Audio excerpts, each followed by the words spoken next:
Ritchie's Fabulae Faciles, Episode 17:1. Episode 17, Part 1, The Defeat of the Minii. Erginus rex miniardrum ob haec vehementur irdratus statim cum omnibus copiis in finis Thebanordrum contendit. Creon adventum eas per exploratores cognovit. We start out with Erginus, which is a proper name, nomen proprium, and it is masculine singular and nominative. Who is he? Erginus, the king of Minii. So rex here, the same gender number case, is going to be an appositive. It is in apposition, an appositive. It's not modifying because it's a noun, but it's restating the first noun. Miniardrum is feminine plural, and genitive, it's the place, Minii. Erginus, the king of Minii, ab haec, on account of these things, was very angry, vehementer irdratus.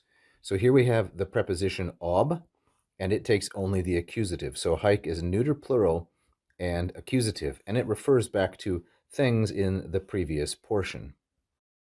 We then have the adverb vehementer, which means very much, vehementer, and we have irdratus, which is masculine singular and nominative because it is modifying Erginus.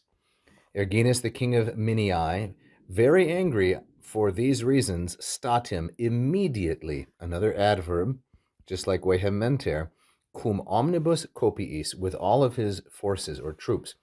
Copiis here is going to be feminine plural and ablative. Now this is the noun copia, copii, femininum, first declension, but when it's in the plural, it means resources or troops.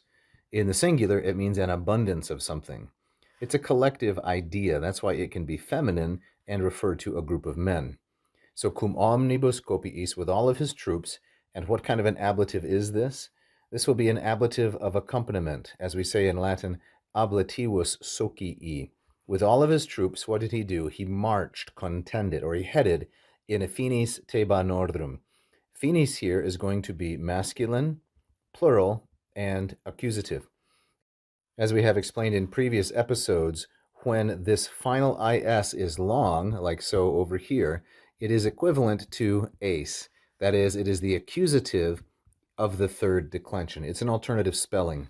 So we say he marched toward the borders Thebanorum. Now finally here for this sentence, Thebanorum, masculine, plural, and genitive, this refers to the people, to the borders of the Thebans, because the king is going to attack.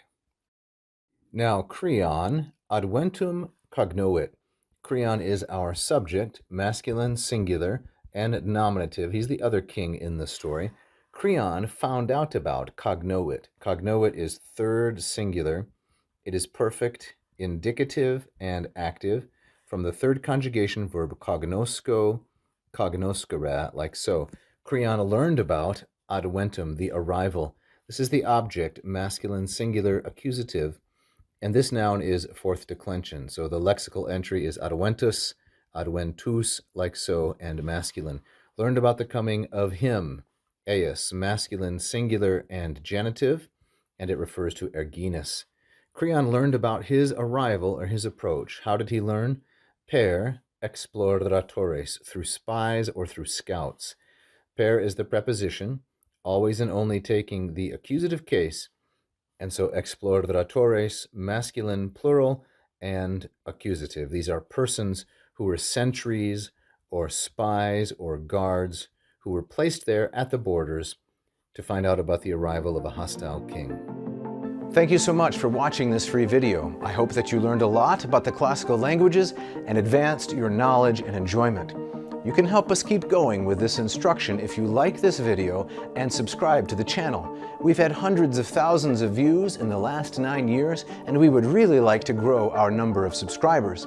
If you hit the little bell, you will be notified every time we release a brand new free instructional video. You can also check out one of my Latin or Greek courses at LatinPerDiem.com if you'd like to study Latin and Greek with me directly. So keep learning, and vale tote omnes.